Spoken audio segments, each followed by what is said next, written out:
Everglades Forever: Restoring America's Great Wetland by Trish Marks, photographs by Cindy Cobb.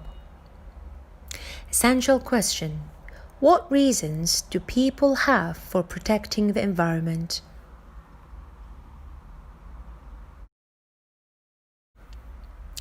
In Homestead, Florida, the students in Miss Stone's 5th grade class have been learning about the Everglades, a vast natural wetland located on the southern tip of Florida. Since 2000, the Comprehensive Everglades Restoration Plan has helped to preserve this wetland and its natural water system. Now, all of Miss Stone's students are visiting the Everglades to experience this amazing place and learn what they can do to preserve it. The map on the right shows where Everglades National Park is located in Florida and the areas Miss Stone's class explored. On the morning of the field trip, the bus traveled west from Avocado School. The students saw the landscape change from houses and shopping centers to a flat, grassy prairie that met the horizon miles away. Soon, they arrived at the Royal Palm Visitor Center, part of Everglades National Park. Miss Stone had arranged for the class to meet Ranger Jim at the visitor center. From there, the ranger led them to the start of the Anhinga Trail, a boardwalk circling into a slough. It was the dry season, which lasts from December through April, so the water level were low. But there is a deep part of the slough at the beginning of the trail that never dries up. Around the edge of this part, large water birds called anhingas sunned their wings.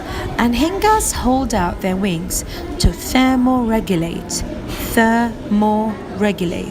or regulate their body temperature by soaking up the sun's energy to keep their bodies warm.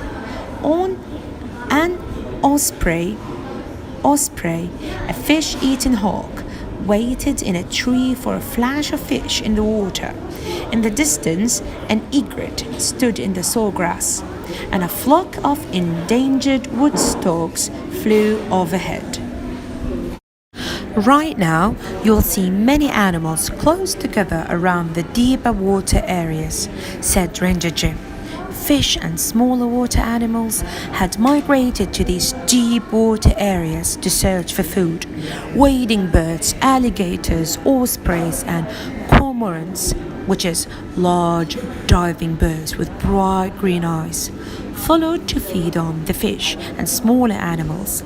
Alligators also use their tails, snouts, and feet to dig deep holes, which fill with water. These holes are places for alligators to cool off while they wait for a meal of the small animals that are attracted to the water-filled holes. During the wet season, which lasts from May through November, water covers much of the land. Then the animals spread out because the water that carries the food is spread out. The Everglades has wet and dry seasons, but it also has wetter and drier areas caused by how high the land is above the water level. Even a few inches of elevation can make a difference in how wet or dry the soil remains throughout the year. These differences in moisture help create unique habitats, each with its own special set of plants and animals.